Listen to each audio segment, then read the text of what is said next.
For some, retirement can be a time of uncertainty. Full of questions about how to stay productive and find purpose. But for one South Haven man, retirement was just the beginning. Photojournalist Joe Van Ryn and Adam Duxter take us there. My love is art. At 63, Mike Orr is finally dedicated time to a passion he'd once set aside. I got into that mode of my life where you had to raise a family, take care of things, and let art go. 35 years of technology, virtual work, a lot of accomplishment, but there was nothing tactile. There was nothing that I could point to and say, see what I did. So when I retired, I immediately went back to school. I went back to school to learn welding, not as a trade, as a function to feed my need for creativity. The process begins with the scavenger hunt. Future projects. I love to go to farm auctions and buy scrap or old tractor parts or farm implements or pieces of chain, different pieces of metal. So everything that I use is repurposed. In his South Haven studio, he spends hundreds of hours turning trash into treasure. Every piece of junk, a possibility. You take the old farm awl as an example, and you put that like that. Okay, that's the back end of an ostrich. No art galleries for Mike. To display his work, he simply drives to the front of his driveway and drops them off. So the camel. Camel is real simple. Tractor fenders, hundreds of old wrenches. The whole head is made out of spade shovels. Or how about this self-sculpture? He's a little homage to my craft and then to me. One of Mike's more colorful pieces, Curious George. There's a tractor tank on the inside. There's a bunch of detail, C-clamps. That's an old hubcap cut in half for his mouth. There's also a family of elephants, bison, and a T-Rex, just to name a few. Sorry about the mess. But Mike's most meaningful pieces he keeps inside. What do we got here?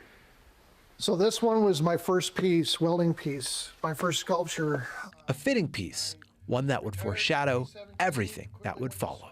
This one will stay with me forever. And so will the Tin Man. I just like the story of the Tin Man and everything that he's about, and he's just a calming piece. So he sits in the home and he keeps an eye on us, and he makes sure that we all have a heart. And Mike certainly does have a heart. While he does most of his sculptures for fun, he also creates pieces that are sold at silent auctions and fundraisers, benefiting families affected by cancer. You got to find a way in this world to give back. I can't cure cancer, but if I can help. Mike's daughter, a cancer survivor. His dad died from cancer. If I can help a family that's going through, through that process, make things more comfortable, I certainly want to do what I can do. Even if what he can do is weld. Mike also does what he can to help out those close to him. This crocodile is for a good friend of mine. He's going to put it up on his lakeshore property in northern Minnesota. And he wants to use it to scare his grandchildren, probably. It's all about expression and connection.